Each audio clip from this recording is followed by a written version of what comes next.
کہ اقبال نے بڑی تھوڑی عمر پائی، 61 سال کی عمر پائی۔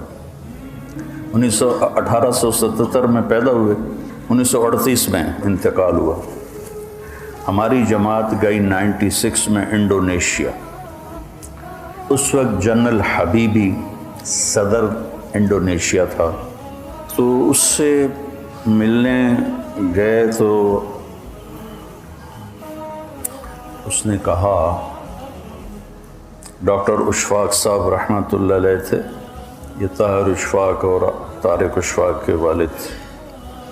ان سے کہا کہ آپ کو پتہ ہے ہم نے جنگ آزادی کی ابتدا کیسے کی؟ کہ یہ ہماری تو پہلی ملاقات ہے۔ کہا آپ کے اقبال کی شاعری اور آپ کے لیڈر محمد علی جناح رحمۃ اللہ علیہما، اس کی تقریریں اور ان کی شاعری کو ہم نے انڈونیشین زبان میں ٹرانسلیٹ کروایا اور پھر اپنے قوم کو اس پر اٹھایا اور ابھارا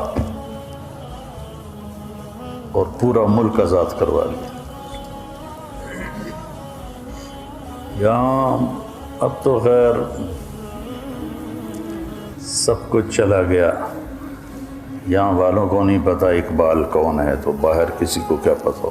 محمد علی جناح کون ہے، باہر والوں کو کیا پتہ ہو؟ انہوں نے بیٹا پیغام پہنچایا، اور بڑی زندگی کے آخری 30 برس پہلے ان کا ذہن اور تھا۔ انگلینڈ گئے پڑھنے،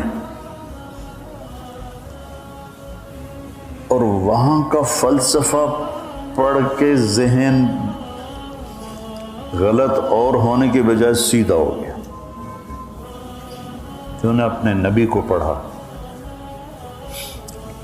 قرآن کا مطالعہ کیا، اور پھر ان کے منہ سے الفاظ نہیں، پھول گرتے تھے اور شعلے کبھی بھڑکتے تھے۔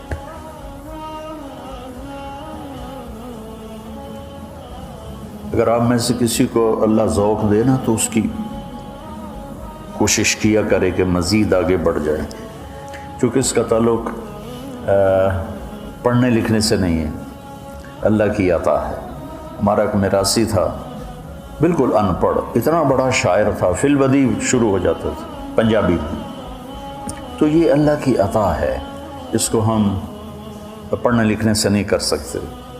اب عربی میرا ذوق ہے، اردو میرا ذوق ہے، لیکن میں شعر یاد تو کرتا ہوں، شعر کہتا نہیں۔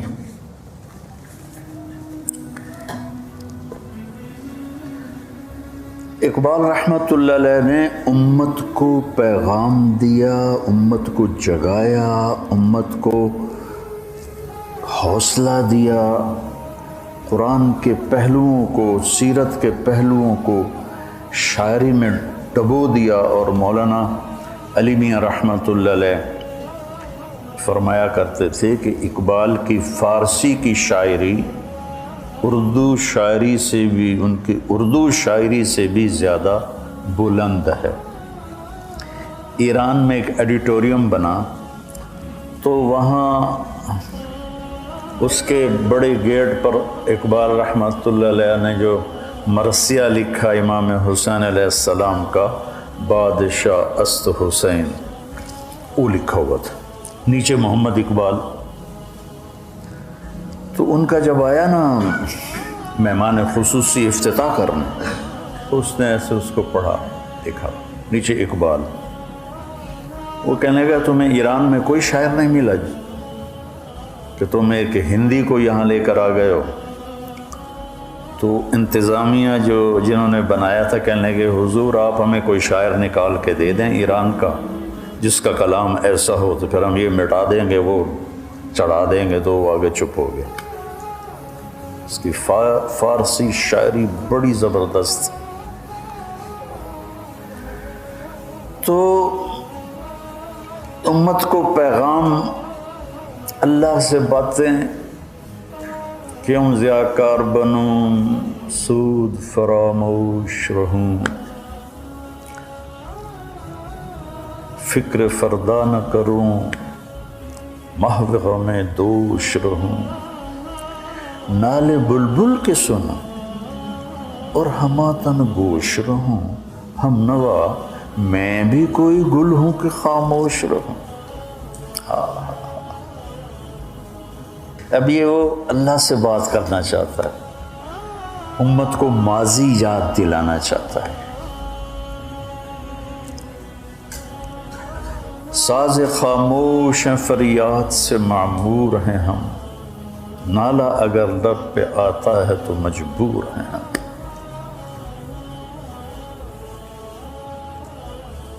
کہتا ہے ہماری صدائیں گونجتے گونجتے گونجتے گونجتے ہمارے سازوں کے تار ہی ٹوٹ گئے، تو ہم ساز خاموش بن گئے۔ لیکن پھر بھی اگر زبان پہ آہ آتی ہے تو ہم مجبور ہیں۔ تھوڑے تھوڑے نمونے سنا تو سارا دن، اب وہ پلٹے اس طرف کہ یا اللہ ہم نے تیرے دین کے لیے کیا کیا، تھے ہم ہی ایک تیرے مارے کا آراؤں، خشکیوں میں کبھی لڑتے کبھی دریاؤں، دی اذانیں کبھی یورپ کے کلیساؤں، کبھی افریقہ کے تپتے ہوئے صحراؤں، شان آنکھوں میں نہ جچتی تھی جہانداروں کی، کلمہ پڑھتے تھے ہم چھاؤں میں تلواروں کی، تجھ سے سرکش ہوا کوئی تو بگڑ جاتے تھے، تیر کیا چیز ہے ہم توپ سے لڑ جاتے تھے، نقش توحید کا ہر دل پہ بٹھایا ہم نے، زیر خنجر بھی یہ پیغام سنایا ہم نے۔ کیا شاعر!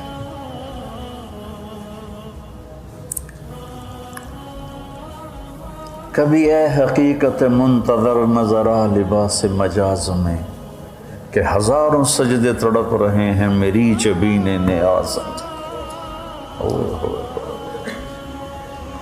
جو میں سر بسجدہ زمیں ہوا تو زمیں سے آنے لگی صدا، تیرا دل تو ہے صنم آشنا، تجھے کیا ملے گا نماز میں، وَإِذَا قَامُوا إِلَى الصَّلَاةِ قَامُوا كُسَالَىٰ۔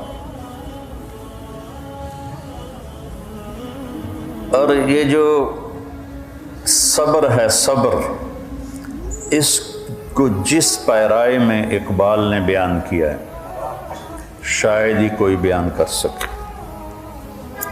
برداشت جب کوئی چیز کر رہی، اس پر ہم ہتھوڑی ماریں تو یہ ٹوٹے گی نہیں، یہ خم آ جائے گی۔ برداشت آدمی کو توڑ دیتی ہے، اور خاص طور پر لوگوں کے رویے وہ انسان کو چور چور کر دیتے ہیں۔ بول اور رویہ، صرف چہرہ ایسے بگاڑ کے دیکھو تو اگلے کا کیا سے کیا حشر ہو جاتا۔ تو اب اس نے کہنا یہ تھا کہ صبر کرو، جیسے اللہ نے کہا یا ایھا الذین آمنوا اصبروا وصابروا ورابطوا لعلکم تفلحون۔ لیکن انہوں نے کیا کہا؟ تو بچا بچا کے نہ رکھ اسے ٹوٹنے دے، تیرا آئینہ ہے وہ آئینہ کہ شکستہ ہو تو عزیز تر ہے نگاہ آئینہ ساز۔ دل کو قرآن سے لے کر آئے کہ دل، اللہ نے قرآن میں دل کو شیشے سے تشبیہ دی ہے، المصباح فی زجاجہ۔ تو یوں کہا کہ اگر لوگوں کے رویوں سے تیرا دل ٹوٹے تو ٹوٹنے دے، یہ جتنا بکھر کے آئے گا اتنا تیرے رب کو پیارا لگے گا۔ انا عند المنکسرۃ قلوبہم، حدیث قدسی اس میں بیان ہوئی کہ میں ٹوٹے دلوں کے قریب ہوتا ہوں۔ تو ایک آپ لوگ اپنے فارغ اوقات میں، یا جب اللہ تعالیٰ آپ کو آگے موقع دے تو آپ اقبال کو ضرور پڑھیں۔ میرے والد صاحب پڑھتے تھے اور روتے تھے، میں چھوٹا سا تھا تو ان کو فارسی بہت آتی تھی، حالانکہ ذمہ دار آدمی، لیکن انہوں نے 1940 میں BA کیا تھا، 1944 میں، تو ان کا بڑا ذوق تھا۔ تو وہ پڑھتے تھے اور روتے تھے، پڑھتے تھے اور روتے تھے۔ تو اللہ نے اس بندے سے پیغام دلوایا، امت کو پیغام دلوایا۔ اب اللہ کی طرف سے جواب آیا، آئی آواز غم انگیز ہے افسانہ تیرا، اشک بے تاب سے لبریز ہے پیمانہ تیرا۔ اب اللہ کی طرف سے بول رہا ہے کہ